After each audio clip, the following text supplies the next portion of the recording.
Details చూస్తే జనసేన అధినేత AP deputy CM Pawan Kalyan చేసిన ఒక్క ట్వీట్ ఇప్పుడు రాజకీయ వర్గాల్లో తీవ్ర చర్చనీయాంశంగా మారింది. ఆపరేషన్ అరణ్య అనే హ్యాష్ ట్యాగ్ తో ఆయన పెట్టిన పోస్ట్ ఎర్రచందనం స్మగ్లింగ్ పై ప్రభుత్వం ఉక్కుపాదం మోపడానికి సిద్ధమవుతోందనే బలమైన సంకేతాలను ఇస్తోంది. శేషాచలం తూర్పు కనుమల్లో సహజ వనరుల దోపిడీపై ఆయన చేసిన వ్యాఖ్యలు కలకలం రేపుతున్నాయి.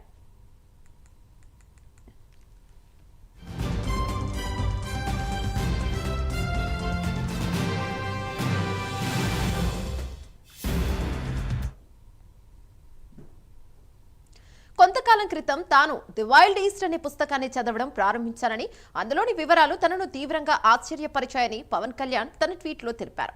వ్యవస్థ కళ్ళెదుటే శేషాచలం తూర్పు కనుమల్లోని ఎర్రచందనం మన అమూల్యమైన సహజ సంపదను ఎలా దోచుకున్నారో ఈ పుస్తకం కళ్లకు కట్టినట్టు చూపిస్తోంది అన్నారు. రాజకీయ ముసుగులో దాక్కున్న కొందరు నేతలు పూర్తిస్థాయి మాఫియా డాన్లల్లా ఎలా వ్యవహరించారో ఇది బహిర్గతం చేస్తోంది అని ఆయన వివరించారు.